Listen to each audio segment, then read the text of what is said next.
সুস্বাগতম সবাইকে। কাটোকে তো বাটোকে, মানে এটা একটা অদ্ভুত আওয়াজ তুলেছিলেন যোগী আদিত্যনাথ। মানেটা কি?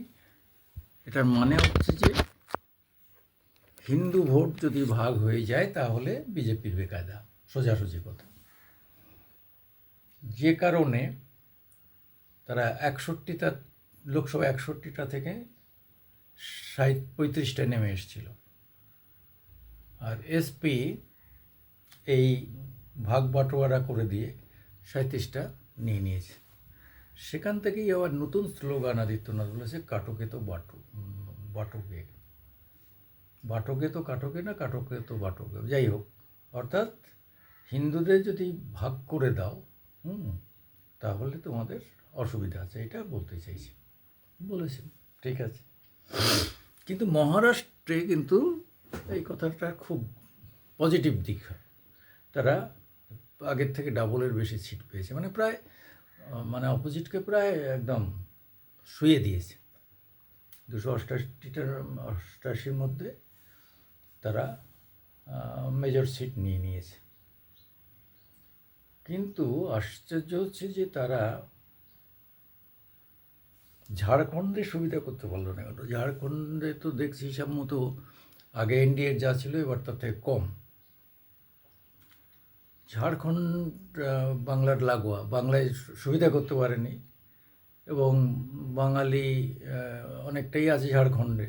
হ্যাঁ, সেখানেও সুবিধা করতে পারেনি। সেখানে জেএমএমএম আগের থেকে আরও ভালো রেজাল্ট করেছে শিবু সোরেনের দল। হ্যাঁ, তা তার শিবু সোরেনের ছেলে শিবু সোরেন এই দলটা করেছিলেন, তার ছেলে হেমন্ত সোরেন। আমার বক্তব্য এগুলো তো হলোই, কিন্তু একটা জিনিস হচ্ছে যে আমরা কি করাপশানটাকে আর কোনো ইসে দেখছি না? করাপশানটাকে আমরা অন্যায় দেখছি না? শিবু সোরেন 5 কোটি টাকায় তার 4জন সদস্য বেচে দিয়েছিলেন নরসিংহ রাওয়ের কাছে। সেই ব্যাগ সহ ধরা পড়ে যান, জেল খাটেন। তার ছেলেও কয়েকদিন আগে বেশ 3.5-4 কোটি টাকার ক্যাশ ধরা পড়াতে সেও জেল কেটেছিল। তারপরে সে ফিরে এসে রেজাল্ট আরও ভালো করে ফেলল।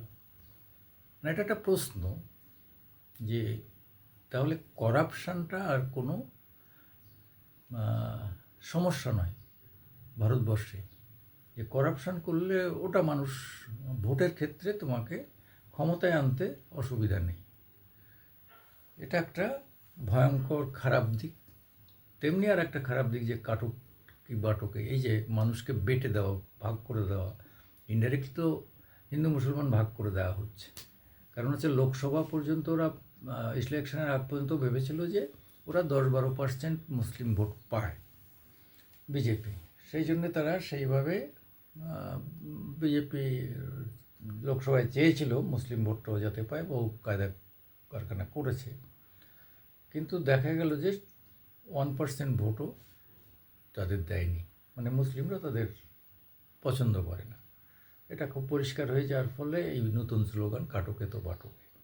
আর এই কাটকে তো বাটকে অর্থাৎ হিন্দু মুসলমান ডাইরেক্ট ইয়ে করে দাও। কংগ্রেসের কায়দা হচ্ছে যে হিন্দুদের মধ্যে বাটোয়ারা করে দাও। হ্যাঁ, কেউ ক্ষত্রিয়, কেউ আদিবাসী, কেউ ব্রাহ্মণ, কেউ ঠাকুর, এইসব ভাগ করে দিলে কংগ্রেসের সুবিধা যে এরা বাটোয়ারা হয়ে গেলে মুসলিম ভোটটা তাদের পক্ষে যায়। তাহলে মুসলিম ভোটটা পুরোপুরি পাওয়া পরে আর হিন্দু ভোটটা ভাগ করে তার একটা অংশ তারা নিলে সেটা তাদের পক্ষে যে তার সুবিধা হয় আগে এইটা। আর ঠিক তার কাউন্টার করতে গিয়ে এবার কাটকে বা বাটকে, এই যে আমরা কি তাহলে ভারতবর্ষ পুরো সাম্প্রদায়িক হয়ে যাচ্ছি? সেটাই তো এখন প্রতীয়মান হচ্ছে যে আমরা যেন হয়ে যাচ্ছি। ভাগ হয়ে যাচ্ছে।